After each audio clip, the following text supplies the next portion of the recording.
નમસ્કાર ખેડૂત મિત્રો, અર્બુદા પ્રાકૃતિક ફાર્મ યુટ્યુબ ચેનલમાં આપ સૌ મિત્રોનું હાર્દિક સ્વાગત છે। મિત્રો, તમે જોઈ રહ્યા છો આ કાચું છાણ છે। આપણા ખેડૂતો શું કરે છે કે આવું કાચું છાણ મતલબ સીધો ઉકરડો એને સીધું ખેતરમાં ભરે છે। હવે આ કાચા છાણને તમે સીધું ખેતરમાં ભરો એટલે શું થશે કે એક તો ઊંધાઈનો પ્રશ્ન આવશે, પછી મુંડા એટલે કે સફેદ ડોળનો પ્રશ્ન આવશે। એ સિવાય મિત્રો આ કાચું છાણિયું ખાતર મતલબ કાચું છાણ તમે સીધું ખેતરમાં ભરો એટલે એમાં નિંદામણના બીજ હશે એટલે નિંદામણનો પ્રશ્ન પણ આવશે। એના સિવાય મિત્રો આ કાચું છાણ સીધું ખેતરમાં તમે ભરશો એટલે આ કાચું છાણ કોહવાવા માટે જમીનનો નાઇટ્રોજન ખેંચશે અને એના પરિણામે તમે જે પાકનું વાવેતર કર્યું હશે એ પાક પીળો પડશે। કહેવાનો મતલબ મિત્રો કે કાચું છાણ સીધું તમે ખેતરમાં ભરો એટલે ઊંધાઈ, ડોળ, નિંદામણ આ બધા પ્રશ્નો ઊભા થશે।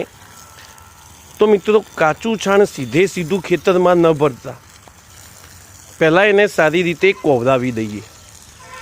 હવે કઈ રીતે કોવરાવવાનું? તો મિત્રો આ જે કાચું છાણ છે એકલું છાણ નથી, આમાં ગાયોનો ઓગાટ પણ છે, એમાં નિંદામણ પણ છે। તો આ કાચા છાણને પહેલાં પૂરેપૂરું પલાળી દેવાનું છેક નીચે સુધી।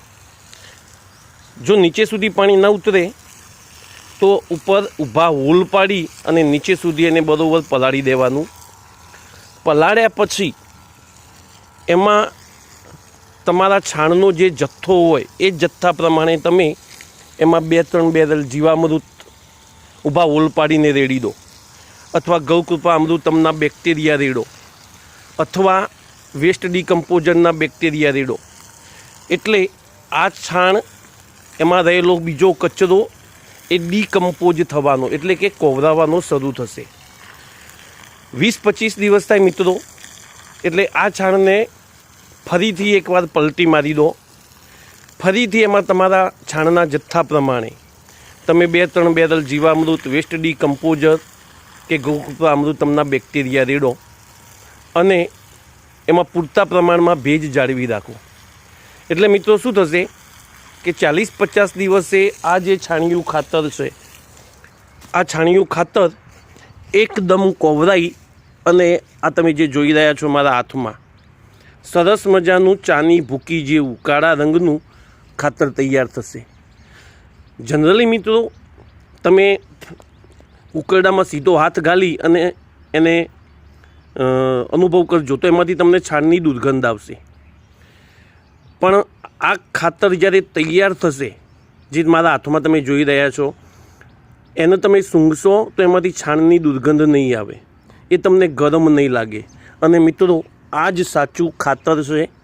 તો મિત્રો કાચું છાણિયું ખાતર ખેતરમાં ન ભરતા એને આપણે સારી રીતે કોવરાવીએ અને પછી જ ખેતરમાં ભરીએ તો ઊંધાઈ, ડોળ, નિંદામણ આ બધા પ્રશ્નો નહીં આવે। અસ્તુ મિત્રો, જય હિન્દ, જય ભારત।